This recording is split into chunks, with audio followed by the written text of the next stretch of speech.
Propaganda is essential to any military campaign. Black people tend not to understand propaganda.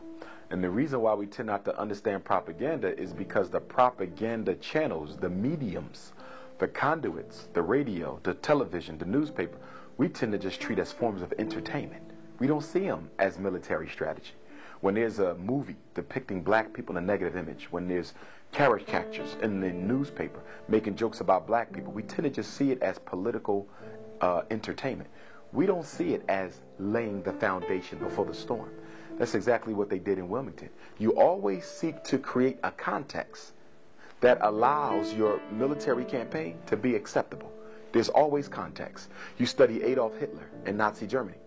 He had a propaganda campaign that lasted over a year before he began to physically oppress the Jews. He had to make sure that the national mindset had been conditioned to accept the extermination to come.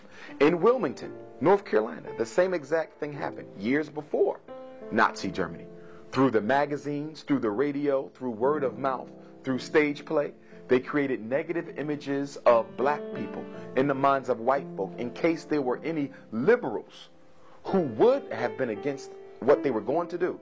They were slowly able to reform their opinion by constantly repeating negative information about the target population. See, the one thing about the brain that we got to understand is the creature of repetition.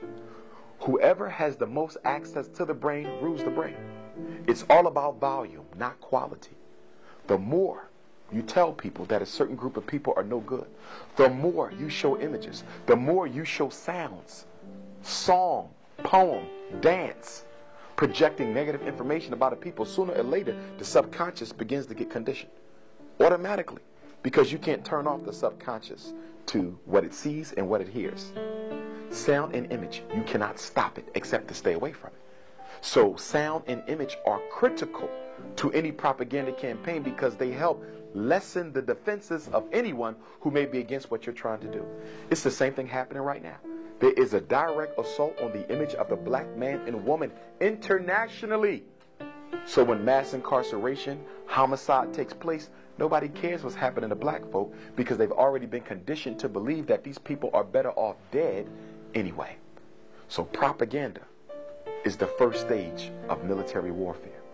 Right now, we're being set up for another extermination campaign.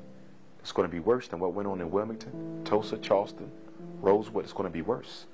Whenever the propaganda gets worse, then you know the extermination is going to be that much worse, because you see how far the exterminator had to go in order to condition the people to prepare them for the carnage to come.